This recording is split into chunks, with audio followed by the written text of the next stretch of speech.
la pupila asombrada que descubre cómo apunta. Soy todo lo que se junta para vivir y soñar.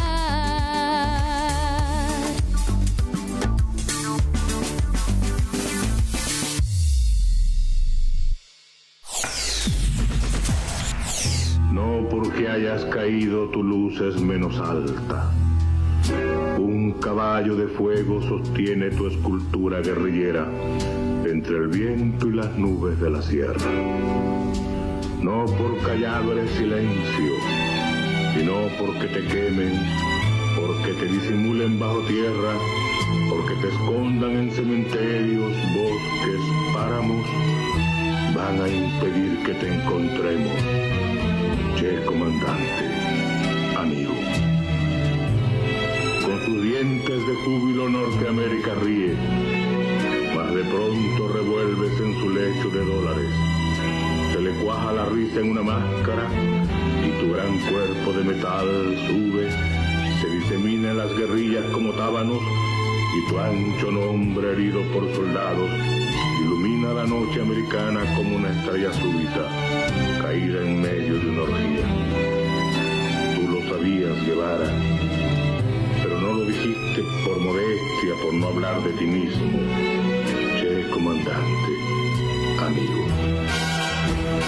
Estás en todas partes, en el indio hecho de sueño y cobre, y en el negro revuelto en espumosa muchedumbre, y en el ser petrolero y salitrero, y en el terrible desamparo de la banana, y en la gran pampa de las pieles, y en el azúcar y en la sal y en los cafetos, tú móvil estatua de tu sangre como te derribaron, vivo como no te querían. Che, comandante, amigo.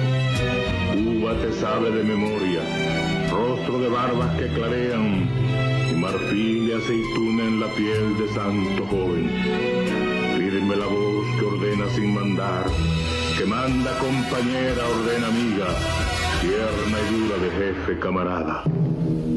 Te vemos cada día ministro, cada día soldado, cada día gente llana y difícil cada día. Y puro como un niño o como un hombre puro. Che, comandante, amigo. Pasas en tu descolorido, roto, agujereado traje de campaña, el de la selva como antes fue el de la sierra. Semidesnudo el poderoso pecho de fusil y palabra, de ardiente vendaval y lenta rosa. No hay descanso. Salud, Guevara, o mejor todavía desde el hondón americano. Espéranos, partiremos contigo. Queremos morir para vivir como tú has muerto, para vivir como tú vives. Che, comandante.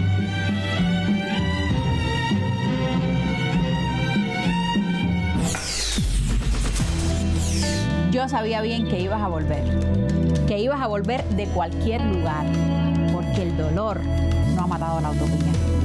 Son los versos inconfundibles de Gerardo Alfonso con los que emprendemos la aventura espiritual de hoy y que estaremos completando los versos a lo largo de este programa con un invitado muy especial. Con él te digo, como siempre, que eres bienvenida, bienvenido y viceversa.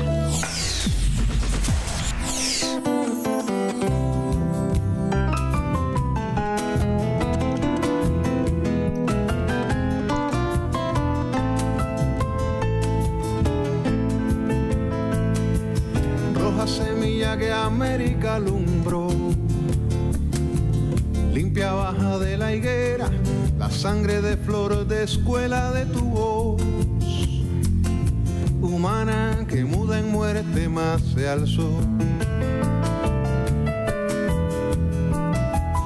Verde Cristo del olivo de la sierra, oración del oprimido, disparos de comunismo que se acuerdan del olvido de los pobres de la tierra. Guevara, Guevara libre, Guevara entero, Guevara piel de guerrilla, Guevara quimera en vuelo, Guevara carne de ejemplo, mano de obrero, Guevara y destino, Guevara recuerdo y duelo, Guevara, Guevara tiempos, Guevara nuevos. Si queremos un modelo de hombre que no pertenece a este tiempo, un modelo de hombre que pertenece a los tiempos futuros, de corazón vivo, que ese modelo es el Che. Tan rosarina y cubana tu montura, cambia el asma por las balas, carga mochila de hidalgo la aventura, que a la estrella de tu frente puso alas.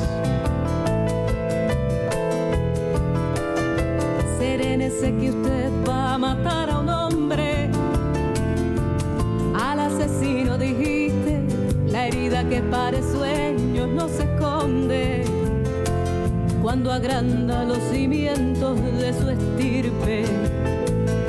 Guevara, utopía al hombro, carisma al fuego, árbol del pan de los hombres, niño con luz de alfarero. Guevara, visión de rumbo, Guevara al puerto, Latido de sacrificio, precipicio a los sinceros.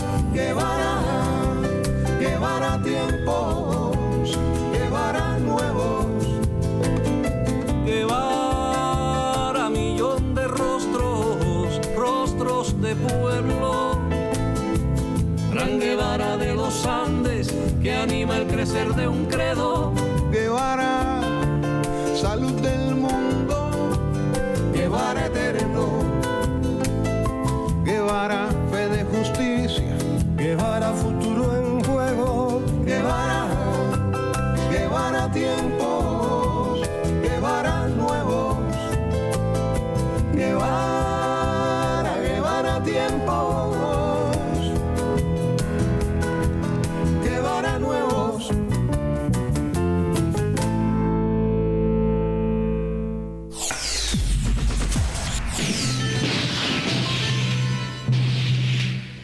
Ha llegado el final. Es el 8 de octubre de 1967. La emboscada del ejército boliviano tiene éxito. El Che es capturado. 2 soldados entregan al prisionero al capitán Gary Prado.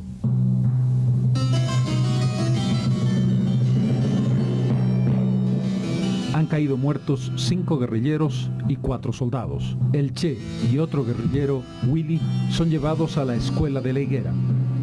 ¿Qué hacer con el Che? En La Paz se toma la decisión de darle muerte. Le ha tocado ejecutar la orden al sargento Mario Terán. Dubita, entra una y otra vez a la escuela y finalmente toma la decisión.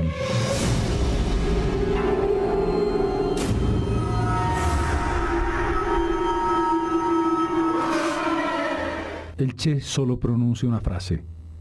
Dispara, vas a matar a un hombre.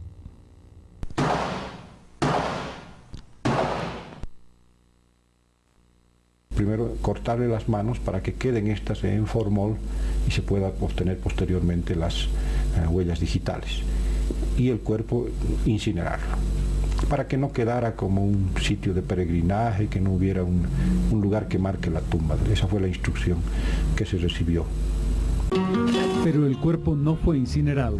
En 1997 el gobierno de Bolivia autorizó la búsqueda de los restos del Che tras declaraciones del general Vargas Salinas, que confirmó que el cuerpo había sido enterrado cerca a la pista de Valle Grande. Y en toda esta historia uno puede a veces tener la oportunidad y hasta el privilegio de encontrarse con una pieza clave, alguien que nos puede hacer el cuento, como nos gusta decir a los cubanos, de primera mano. Y estoy hablando del profesor, el científico, el médico, pero el revolucionario. Popi, doctor Jorge González, pero Popi, aunque uno no lo conozca de cerca, ese cariño lo tiene por él. Bienvenido a La Pupila, esta es su casa. Muchas gracias. Es un muy honor bueno. Estar aquí. No, el honor es para nosotros. Y yo quiero trasladarlo en el tiempo, ir atrás en el tiempo y preguntarle cómo fue que recibió usted la tarea, la misión de perseguir ese sueño que era encontrar al Che y a sus compañeros. Bueno, la tarea, Karen, realmente yo pienso que hay que un poco remontarse atrás, ¿no? O sea, hay que imaginar que no es solo el Che y la guerrilla del Che, sino hay que remontarse atrás a la Operación Tributo, que fue la repatriación hacia Cuba de todos los compañeros que habían muerto en misiones internacionalistas en Angola, Etiopía, Mozambique, Congo, Yemen, Nicaragua, Argelia, o sea, en todos los lugares en los cuales había habido internacionalismo y que había muerto cubanos, no solo en acciones militares, sino la mayoría murió en acciones de colaboración a esos países. Cuando se hace la Operación Tributo en el año 89, que yo estoy formando parte de esa operación, era el director. O sea, en ese momento yo no era el director de medicina legal, pero ya era médico forense, me especializaba en estos temas de desastre, de búsqueda de enterramiento, etc.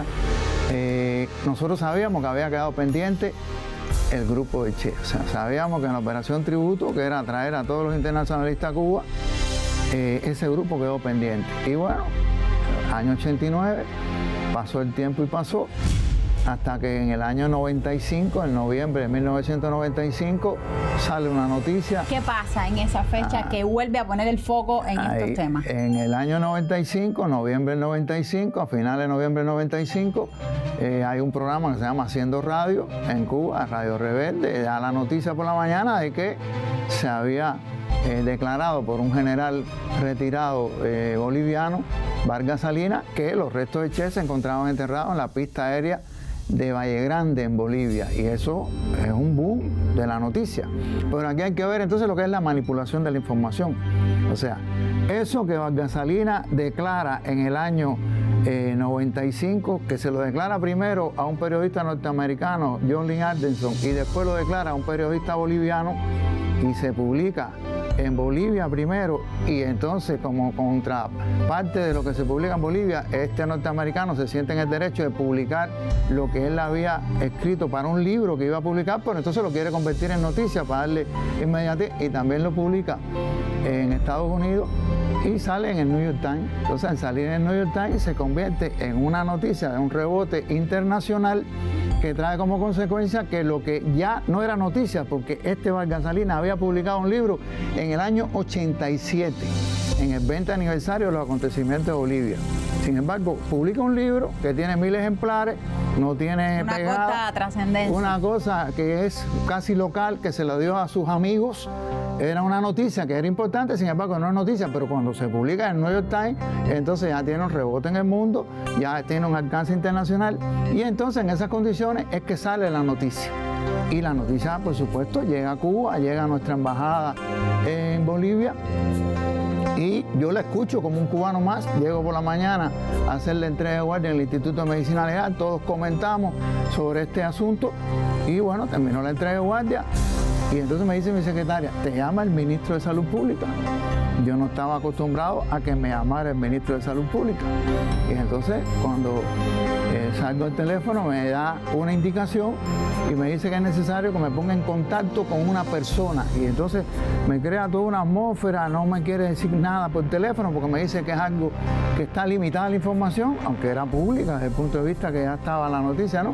Y al final era que me pusiera en contacto con el comandante de la Revolución, Ramiro Valdés Menéndez, que tenía que conversar conmigo. Y yo salí, y yo siempre cuando narro esta historia digo, salí, eran alrededor de 5 kilómetros aproximadamente de distancia, y fue 5 kilómetros de pensamiento, ¿no? O sea, yo no sabía que iba, pero tenía que ser yo muy torpe en mi pensamiento para no asociar la noticia de por la mañana con el comandante Ramiro Valdés, el Che Guevara, y la labor de rescate e identificación de los restos de los combatientes. Por tanto, yo fui los 5 kilómetros pensando que dándole me podía... taller, como exactamente, decimos. dándole taller. ¿Qué me podía preguntar el comandante y qué debía yo responder?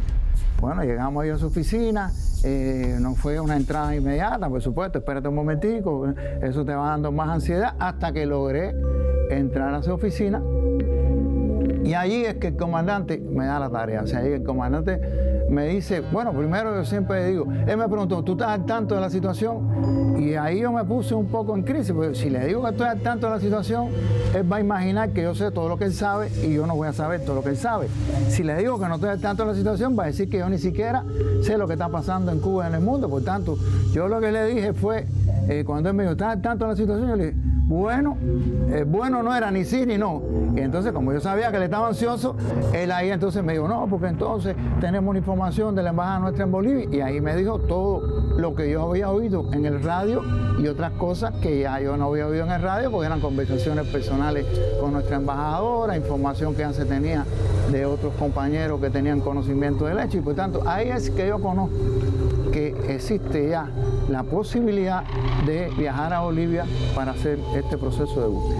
Cuando usted salió de ahí con ese expediente, digamos, espiritual bajo el brazo, ¿qué iba pensando? Bueno, lo primero fue que él me dice que tengo que hacer este trabajo, y yo le digo que este trabajo, como se va a demostrar en todo el proceso, tiene que ser en equipo. Y aquí, nada, aquí no hay Superman, ni hay Batman, eso es el imperialismo. En el socialismo es trabajo colectivo, trabajo en equipo, integración para lograr los objetivos, si no, no se puede lograr. Entonces yo le digo que necesito que me autorice a que otras personas se involucren, ahí me autoriza, y yo salí ya, si fueron 5 kilómetros hacia allá pensando qué cosas me iba a preguntar, ya eran 5 kilómetros para acá organizando el grupo de búsqueda. O sea, qué habría que hacer, cómo había que hacerlo, dónde está la guerrilla del Che, que no era un punto, ni eran muchos enterramientos en distintos, solo en Valle Grande había 23 enterramientos en Valle Grande, teníamos que buscar 36 guerrilleros, por tanto, era una cifra no grande en cuanto a cifras, sino dispersa en todo el territorio, y la mayoría de ellos no se conocía dónde estaban enterrados. Todo era una incógnita. ¿Cuándo se empieza a acercar la posibilidad de ir enfocando en que ya estaban más cerca del objetivo perseguido por ustedes? Bueno, déjame decir primero que en este tipo de investigación lo más importante es la investigación histórica. O sea, no es llegar al lugar, abrir huecos donde tú quieras, donde hay quien te dice aquí, allá. Eso fue lo primero que pasó cuando yo llegué a Bolivia, porque yo llego a Bolivia como representante de los familiares. Yo no voy ahí como perito ni como investigador, yo voy como representante de los familiares de la guerrilla del Che, el Che y los cubanos, y Tania la guerrillera, que era lo que yo legalmente representaba en ese momento, que fue mi primera acción, hasta después ya convertirme en el jefe del grupo de búsqueda. Pero lo primero es conocer la historia.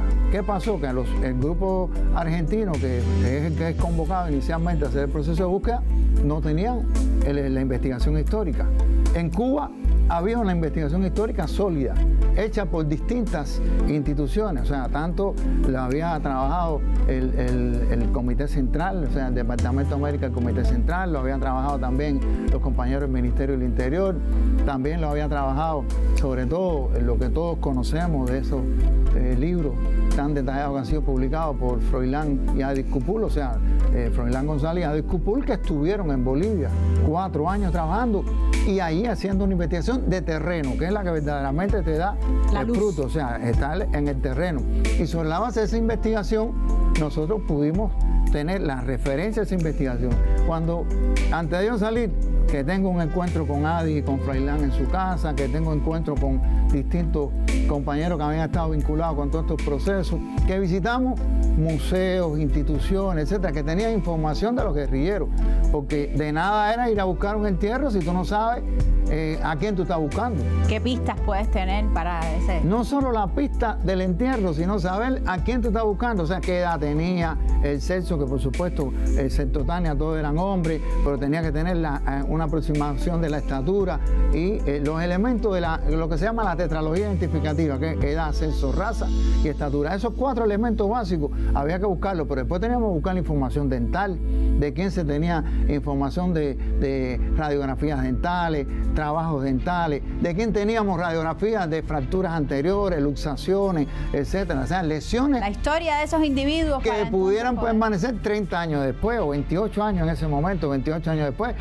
La ropa no tenía valor, o sea, ¿qué interés podía tener la ropa? Pero además ya estábamos trabajando sobre, en todos los casos era presuntamente esqueletizado, por tanto teníamos que trabajar sobre osamentas y dentaduras. Toda la información tenía, si tenía un lunar, ya el lunar, si tenía una cicatriz, ya ni la cicatriz, ni el lunar, ni el color del cabello, ni el color de los ojos, nada de eso aportaba información. Ya teníamos que buscar información que se pudiera reflejar en la osamenta y en la dentadura. Y entonces eso hubo que empezar a buscarlo. Que en el caso del Che, por ejemplo, si teníamos información, teníamos una radiografía que se hizo en el año 54 en México, que estaba detallada, un paneo total de toda su dentadura. Teníamos algo grandioso, que ha sido el caso en el cual eso lo tuvimos como única vez en la vida.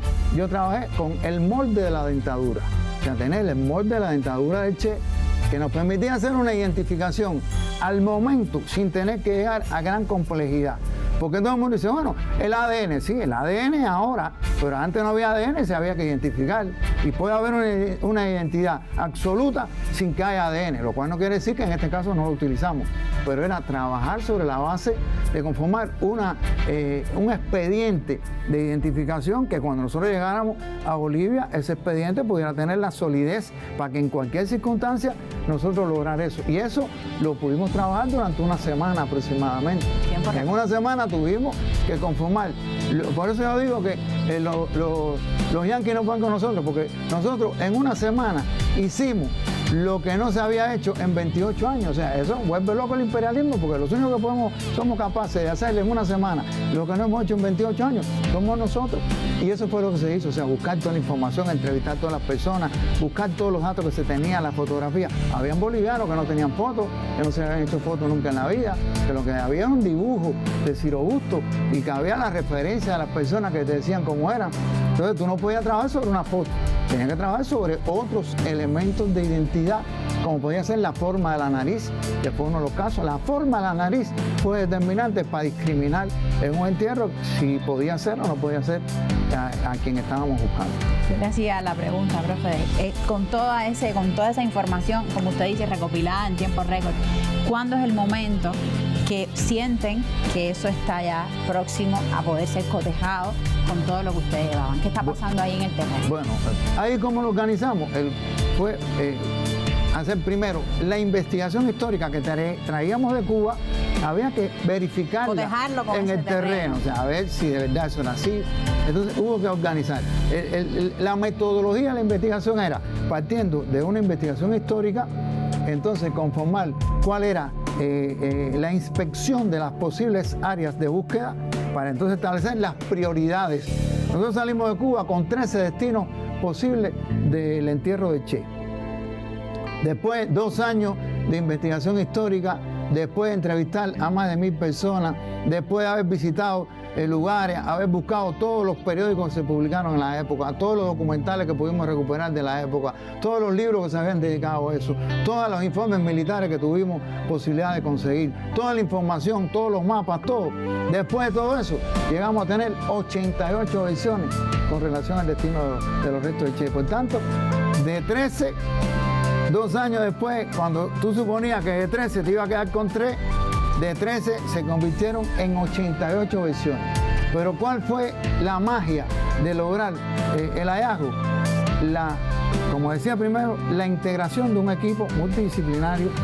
Entonces, ahí no podía ser que un solo médico hiciera la búsqueda, tenía que tener un equipo multidisciplinario. Entonces ahí se vincularon antropólogos, arqueólogos, historiadores, geofísicos, porque entonces estratificamos. Primero que había que hacer la investigación histórica, pero entonces después había que hacer el estudio del terreno para saber dónde podían ser los posibles lugares del hallazgo. Después había que entrar en el trabajo arqueológico de excavación y después había que entrar en el trabajo arqueológico de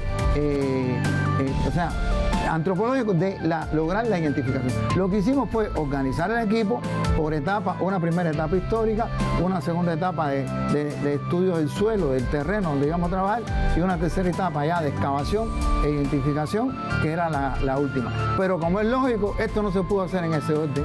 Al mismo tiempo que estábamos haciendo investigación histórica, ya estábamos simultaneando haciendo la investigación del suelo e incluso en algunos casos hasta haciendo excavaciones para saber las características del suelo, porque además para poder conocer el suelo hubo que excavar y hubo que saber la estratificación, las características, todo lo que tenía ese suelo. En ese fue que se conformó. Cuando teníamos una idea que podíamos tener el entierro, mira, cuando llegamos a tener 88 versiones, cualquiera diría, estamos perdidos, porque 88 versiones podíamos echarnos 88 años ahí buscando. Pero realmente, reitero, la investigación histórica fue muy sólida. Y al ser muy sólida, nosotros, de las 88 versiones, cuando tú tengas 88 problemas en tu casa, que tú sabes que no vas a poder resolver los 88, tienes que darle un orden. Si está rota la cocina, está rota el cuarto, ¿cuál va a arreglar primero? Hay que jerarquizar. Hay que hacerla. Entonces nosotros lo que establecemos, la prioridad. Y la prioridad en este caso fue que llegamos a tener una versión número 1. Y de las 88 lo encontramos en la versión número 1 que decía, está enterrado en Bolivia. Porque habían versiones que decían que no estaba en Bolivia, que estaba en una base en Panamá, que estaba en Estados Unidos, etcétera, que lo habían quemado, lo habían esparcido la ceniza. Por tanto, 1, está enterrado en Bolivia, en Valle Grande, en la zona del aeropuerto, en el área de la pista vieja, detrás del cementerio viejo. Y entonces, con esos elementos ya nosotros fuimos a esas versiones y esa fue la número 1. Con la versión número 1 nos tomamos un respiro en la conversación. Vamos a ver un reportaje de la periodista Gladys Rubio sobre estos temas. Después vamos a ir a cantar a Gerardo Alfonso, que nos dice eso lindo de que son los sueños todavía. Y nosotros regresamos porque no nos vamos a quedar en la versión 1. Gracias, profe.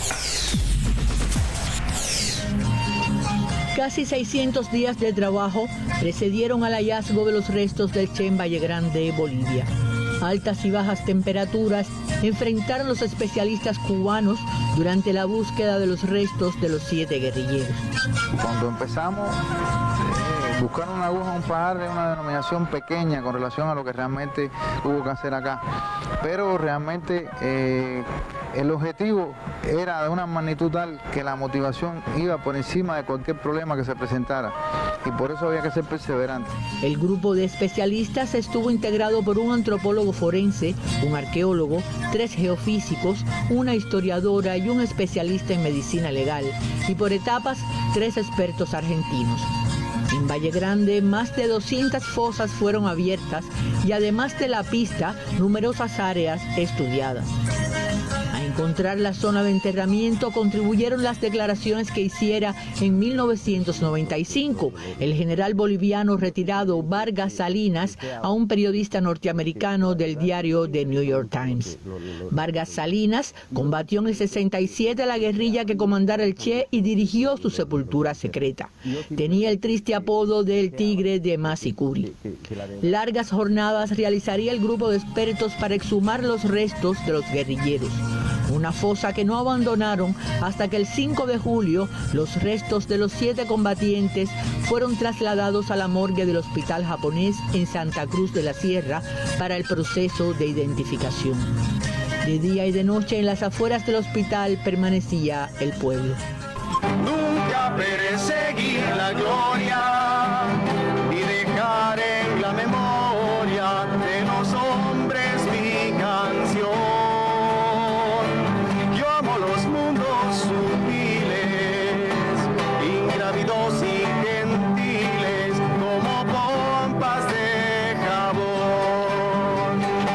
Nosotros estamos rindiendo homenaje a un hombre que renunció a todo, renunció a su vida, renunció a su familia, a todo por un ideal. Queremos demostrar el sentimiento que tenemos hacia él, el sentimiento de solidaridad que él ha tenido hacia nosotros, que ha muerto por hacer algo por nuestro país, por Latinoamérica. Vinimos acá para reunirnos y rendirle un homenaje, no por sus restos, sino por la esencia de él. O sea, por la esencia del mismo, sus pensamientos, sus ideas. El 12 de julio, en el hospital japonés, ante decenas de corresponsales de todo el mundo, el doctor Jorge González, jefe del grupo de expertos y representante legal de las familias de los guerrilleros cubanos, informó oficialmente que las osamentas de los 7 guerrilleros halladas en una fosa común en Valle Grande correspondían a Ernesto Che Guevara de la Serna, a los cubanos Alberto Fernández Montes de Oca, Pacho, René Martínez Tamayo, Arturo, a Orlando Pantoja Tamayo, Antonio, a los bolivianos Aniceto Reinaga y Simón Cuba, Willy, y al peruano Juan Pablo Chan, el Chino. El 12 de julio de 1997, Bolivia despedía al gran guerrillero de América que partía a reunir a su guerrilla en histórica ruta hacia Santa Clara, desde los Andes. Gladys Rubio, Sistema Informativo de la Televisión Cubana.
Sabía bien que ibas a volver, de cualquier lugar. El dolor no ha dado la autoría, el amor es eterno y la gente que te ama no te olvida. Sabía bien desde aquella vez que ibas a crecer, que ibas a quedar. Porque la fe clara limpia las heridas, porque tu espíritu es humilde, que reencarna en los pobres de sus vidas. Después de tanto tiempo y tanta tempestad, seguimos para siempre este camino largo, largo, por donde tú vas, por donde tú vas. El fin del siglo anuncia una vieja verdad. Los buenos y los malos tiempos hacen una parte de la realidad, de la realidad. Oh, oh, oh.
Alfonso en Valle Grande. Ahí está usted también. No me digan nada, que ese día yo lo recuerdo como si fuera hoy, ahora mismo. Eso fue muy espontáneo de Gerardo. Gerardo tenía su guitarra. Ahí estaba un médico explicando ahí lo que había pasado en la lavandería. Yo estaba presente escuchando lo que el médico estaba narrando de lo que nosotros habíamos vivido en ese momento. El médico no estaba ahí, pero era un colaborador. Y Gerardo tomó la guitarra y aquello fue una cosa de los momentos más emocionantes de mi vida. A mí se me salían las lágrimas, yo me sentí muy emocionado porque esa canción que para mí tanto significa, nunca en mi vida imaginé que le iba, todavía me erizo en este momento, que Gerardo le iba a tocar ahí en la lavandería, al lado de donde estaba el cuerpo de Che en aquel momento. Realmente ese 20 aniversario fue algo para mí inolvidable. Yo sigo insistiendo en que vayamos un poquito atrás en el tiempo y lo habíamos dejado en la versión 1. Y contado por usted, ahora a la distancia de los años, uno lo ve a una velocidad y parece que todo fue fácil, aunque pueda ser superficial pensarlo de esa manera. ¿Cuáles eran los obstáculos que ahora usted puede mirar así y decir, mira, tuvimos momentos difíciles como este, como este, como este? ¿Qué me listaría usted? Bueno, los obstáculos, el primer obstáculo es trabajar fuera de tu país. Yo estaba acostumbrado aquí como investigador, tú llegas a una cuadra, te bajas, está todo el CDR, está la federación, están los factores de la comunidad, está todo el mundo, la gente sabe, es la policía, la gente colabora. Primero es llegar a Valle Grande, donde yo no conocía a nadie, no había CDR, no había bloque de la federación, no había núcleo zonal, no había jefe sector. Entonces, ¿cómo trabajar en esas condiciones? O sea, el primer obstáculo fue que estás en un medio que no es el tuyo. Pero eso lo resolvió Fidel. Y lo resolvió además el hecho que yo fuera médico. O sea, el hecho de yo ser médico, cubano, y Fidel Castro, donde quiera que llegaba, era cubano, y enseguida era Fidel, cubano. Y yo a veces hablaba como si yo hubiera desayunado el día anterior con Fidel. La gente me preguntaba, ¿y cómo está el comandante? Y yo empezaba a narrarle.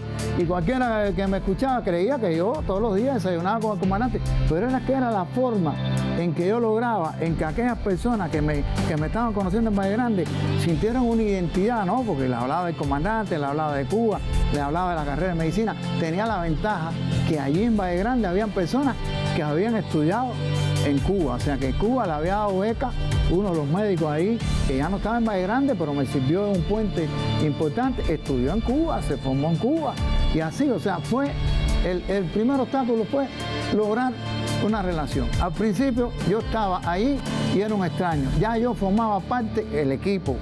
Cuando digo esto es el equipo, Soto, el antropólogo, Soto era un personaje en Valle Grande. Ya Soto andaba por las calles, saludaba a todo el mundo, se sentaba en la barbería, iba a la farmacia, era todo. Nosotros íbamos a los nacimientos, a los bautizos, a los velorios. Nosotros formamos parte de la comunidad. Ese fue el primer obstáculo, que fue vencido por las características cubanas y por Fidel, la revolución, la solidaridad, y además ayudado por la medicina, que el hecho de ser médico cubano me abría muchas puertas. O sea, un segundo elemento fue el secretismo del ejército. O sea, eso fue una operación militar y el ejército en todas partes del mundo tiene sus medidas de seguridad. Entonces había un pacto entre los militares de no hablar. ¿Cómo romper ese pacto? O sea, cómo lograr, por ejemplo, el tractorista, que es el buldocero, el que hizo la zanja para hacer el entierro, ese hombre no quería hablar, ese había sido un militar, no quería hablar. ¿Cómo romper? Bueno, el vínculo fue la enseñanza del papel de la mujer. La mujer, o sea, cómo entrar a través de la esposa de este militar, que había sido una maestra vallegrandina, una persona muy afable, cómo lograr a través de ella que su esposo colaborara. Y así fue, buscando los vínculos, o sea, los mecanismos que nosotros no teníamos en Cuba, hubiéramos tenido otros recursos. Ahí era valernos de nosotros mismos. Y un tercer elemento importante, bueno, fue ganarnos la confianza del pueblo de Valle Grande. Ya llegó un momento en que nosotros nos ganamos la confianza del pueblo de Valle Grande, y yo después te podría decir del pueblo de Bolivia, porque en más de un lugar que trabajamos, la propia gente venía a aportar la información y además venía a cuidarnos. O sea, doctor, tenga cuidado con esto, doctor, tenga cuidado con aquello, doctor, mire, esta persona le está diciendo cosas pero no son ciertas. O sea, cómo lograr vencer ese sentimiento de ser extranjero a convertirte en parte del pueblo, o sea, desde el punto de vista. Y también toda la acción de la actividad enemiga.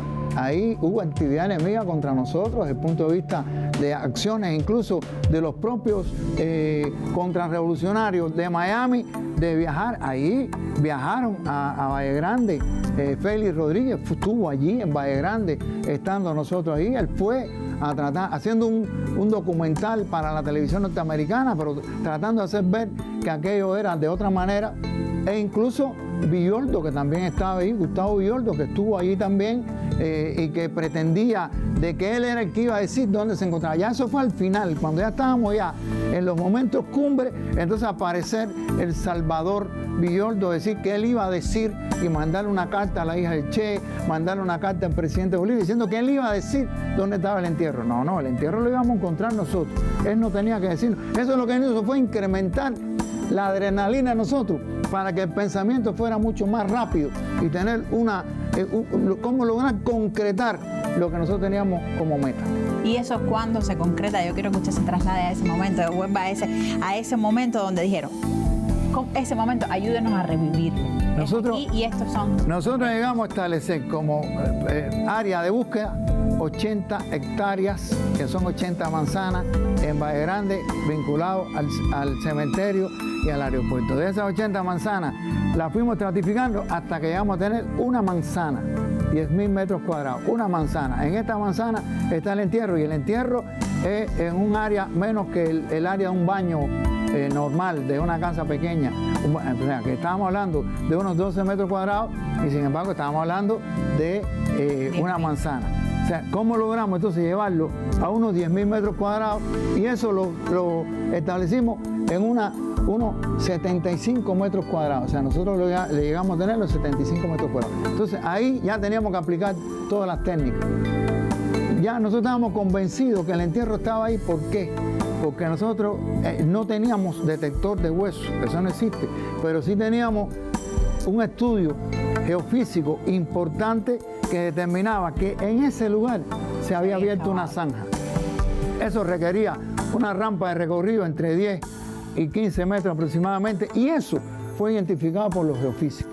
Los geofísicos cubanos, brillantes geofísicos, Noel, un brillante geofísico hoy fallecido, llegaron a la conclusión que ahí estaba la zanja, y nosotros lo que fuimos a buscar era la zanja.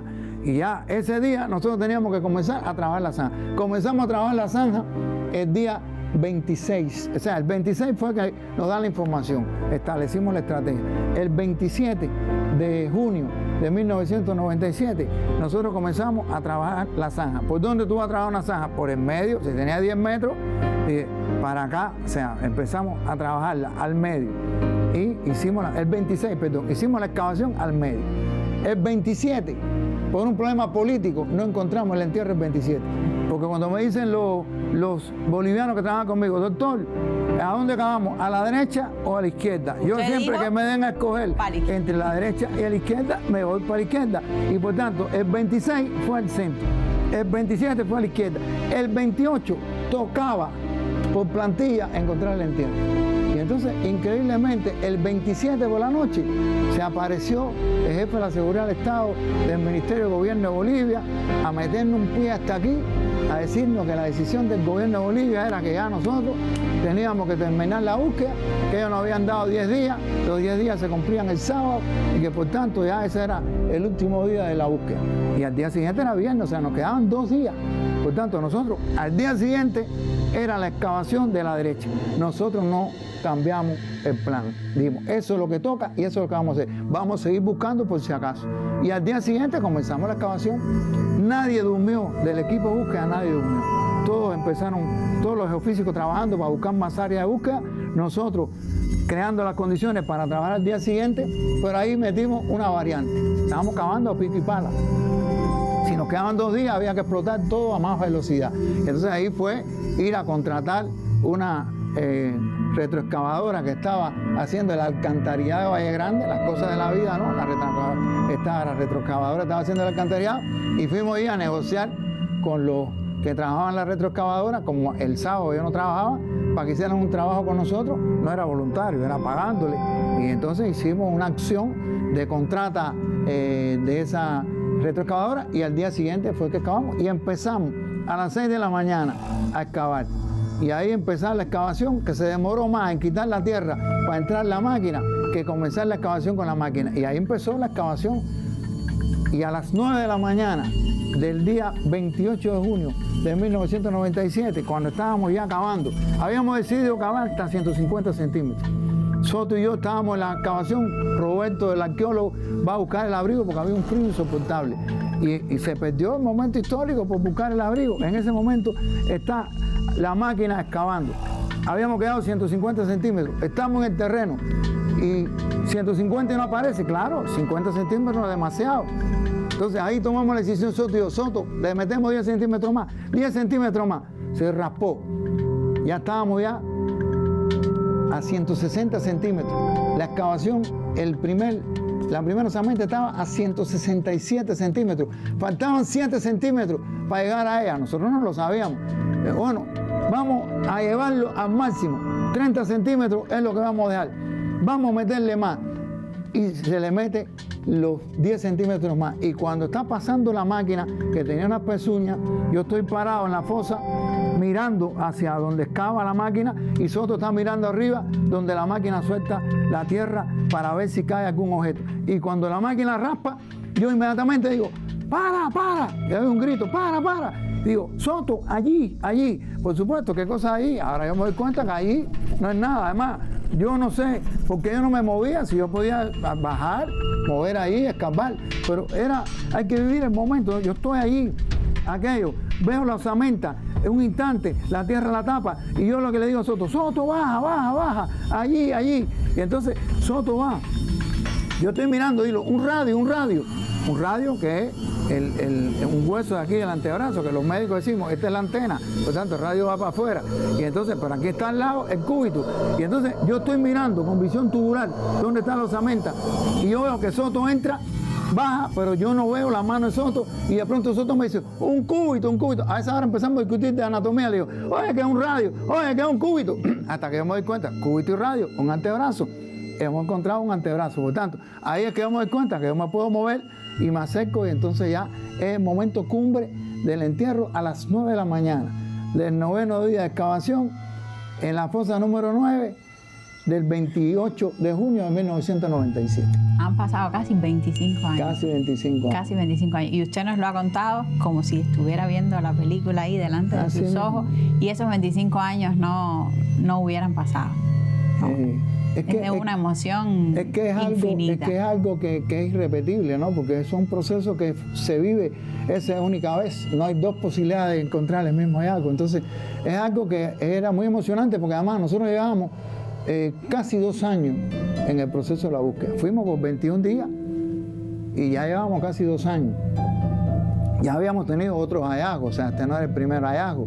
Incluso allí mismo en Valle Grande ya habíamos tenido otros hallazgos. Fuera de Valle Grande también había, porque le decía que trabajamos en paralelo, no estábamos trabajando una sola cosa. Pero ese era un momento crucial porque el enemigo tenía centrado todo su interés y toda su confianza en que nosotros no íbamos a encontrar. Y la desinformación era la palabra clave, o sea, cómo generar información alrededor de nosotros para que nosotros no fuéramos buscando los caminos equivocados, pero la perseverancia, el trabajo en equipo, la integración, el apoyo del pueblo, la sistematicidad con que se pudo trabajar, yo creo que eso fue determinante. Y el corazón que le pusieron ustedes, profe, porque todo eso que usted me ha dicho, sí, ok, es válido, pero esa consagración, como usted decía, no es una tarea, no es por dinero, que las cosas que los movieron a usted, al equipo que estuvo ahí con usted, a echar la vida, a ponerle todo ahí, eso tiene también un peso en la ecuación, un peso también muy importante. Es así como lo dice, es así. Y es buenísimo que usted haya venido a contarnos esta historia, porque yo, que la he visto, que la he oído, que la hemos leído, cuando usted la cuenta, uno, como usted dice, es un primer hallazgo, aunque hayan pasado 25 años por encima de esa historia, que nosotros además casi 25, lo vamos a recordar en el 2022, se cumplen 25 años de esa hazaña, porque es una hazaña de la medicina, de la revolución cubana también, haber tenido a ese hombre aquí con nosotros, al Che y sus restos y a sus compañeros. Yo creo que es importante vincular esto con el trabajo, por ejemplo, con la vacuna, ¿Por qué hubo éxito en la vacuna? Porque fue un trabajo así, porque le pusieron corazón, porque vencieron todos los obstáculos, porque sabían el objetivo fundamental que era salvar vidas, porque sabían además que había que integrarse, no importa a qué organismo pertenecían, no importa a los científicos de qué especialidad eran, ahí fue igual en Valle Grande. Okay. Ese fue el éxito. En torno a una idea, no importa de dónde es cada cual, esta es la idea que nos une, aunque vengamos de instituciones o de profesiones distintas, porque como usted decía, fue un equipo multidisciplinario, cosa que también va a pasar con las vacunas cubanas. Muchísimas gracias, profe. Y bueno, nada, pues entonces en el aniversario 23 también está aquí para volver a hacer el cuento, que siempre parece un cuento nuevo, una historia nueva. Gracias, mucha salud. Muchas gracias. Y nosotros nos despedimos en el calor de esta historia, nos despedimos hasta la semana que viene y lo hacemos, por supuesto, con el Che. Como ha dicho Fidel Castro, mientras el concepto de soberanía exista como prerrogativa de las naciones y de los pueblos independientes y como derecho de todos los pueblos, nosotros no aceptaremos la exclusión de nuestro pueblo de ese derecho. Mientras el mundo se rija por esos principios, mientras el mundo se rija por esos conceptos que tengan validez universal, porque son universalmente aceptados y consagrados por los pueblos, nosotros no aceptaremos que se nos prive de ninguno de esos derechos. Nosotros no renunciaremos a ninguno de esos derechos. El señor secretario general de las Naciones Unidas, U Thant, entendió nuestras razones. Sin embargo, los Estados Unidos pretendieron establecer una nueva prerrogativa arbitraria e ilegal, la de violar el espacio aéreo de cualquier país pequeño. Así han estado surcando el aire de nuestra patria aviones U-2 y otros tipos de aparatos espías que con toda impunidad navegan en nuestro espacio aéreo. Hemos hecho todas las advertencias necesarias para que cesen las violaciones aéreas, así como las provocaciones que los marinos yanquis hacen contra nuestras postas de vigilancia en la zona de Guantánamo, los vuelos rasantes de aviones sobre buques nuestros o de otras nacionalidades en aguas internacionales, los ataques piratas a barcos de distintas banderas y las infiltraciones de espías, saboteadores y armas en nuestra isla. Nosotros queremos construir el socialismo. Nos hemos declarado partidarios de los que luchan por la paz. Nos hemos declarado dentro del grupo de países no alineados, a pesar de ser marxistas-leninistas, porque los no alineados como nosotros luchan contra el imperialismo.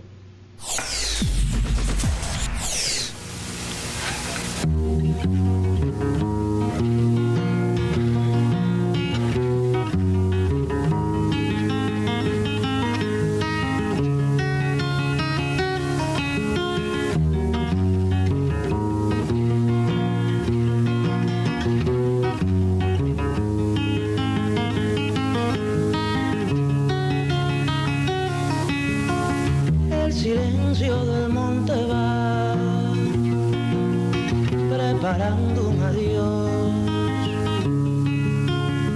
la palabra que se dirá, in memoriam será, la explosión, se perdió el hombre de este siglo allí, su nombre y su apellido son fusil contra fusil. Se quebró la cáscara del viento al sur y sobre la primera cruz despierta la verdad.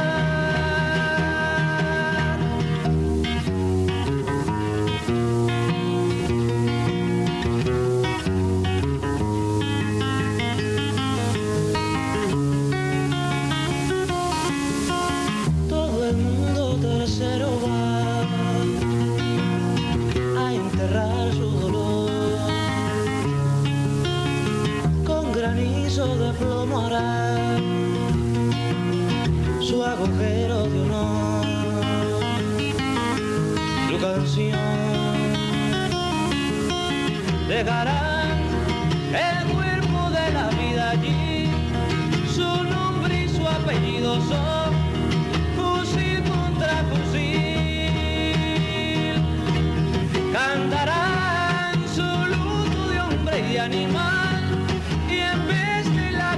cosechar.